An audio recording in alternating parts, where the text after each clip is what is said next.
Tony Pearce. I'm the CEO and founder of a games company called Grabr. Grabr, in summary, is a place where you discover games, not just mobile but physical games. In fact, it could be anything to do with games. It could be t-shirts with Pac-Man on it, or reviews or videos. It's just a great place to come to just engage with other users and discover games. Oh, fantastic. So what's your top recommendation for a startup mobile games company?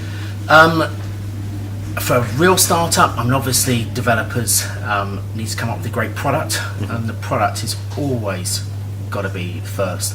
I mean, it's taken a year for Grabr to evolve in what it is today, and we haven't rushed marketing. We haven't gone out there, done it by stealth to make sure that we have a great product. And I think first of all, anyone making a game should make sure that it's something that people will play, or something that perhaps doesn't exist, something that's new, something that's different.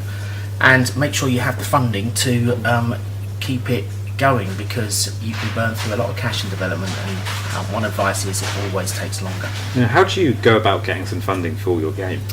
Well, I've been in the games industry for sort of 20 years now, so I've gone through many different rounds of funding. I've had funding from angel investors to bank loans. I've raised £11 million through VC. I've had venture debt.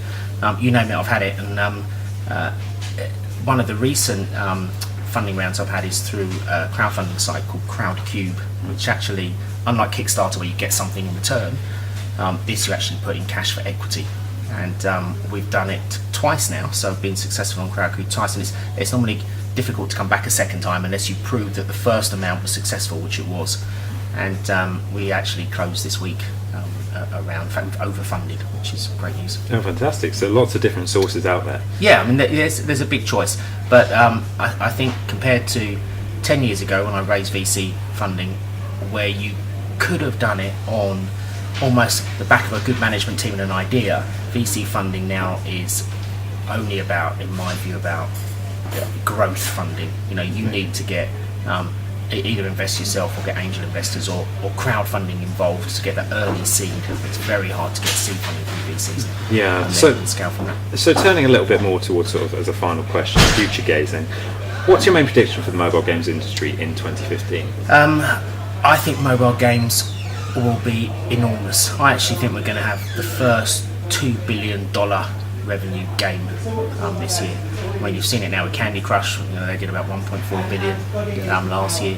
You've seen it with smaller is better, like Supercell, which have had over $1 billion in revenue on 3 games. I really do think this year is going to be the first $2 billion game. Okay, so expecting to see that big hitting money game. Well, thanks very much for joining us, Tony. It's been a pleasure. Okay.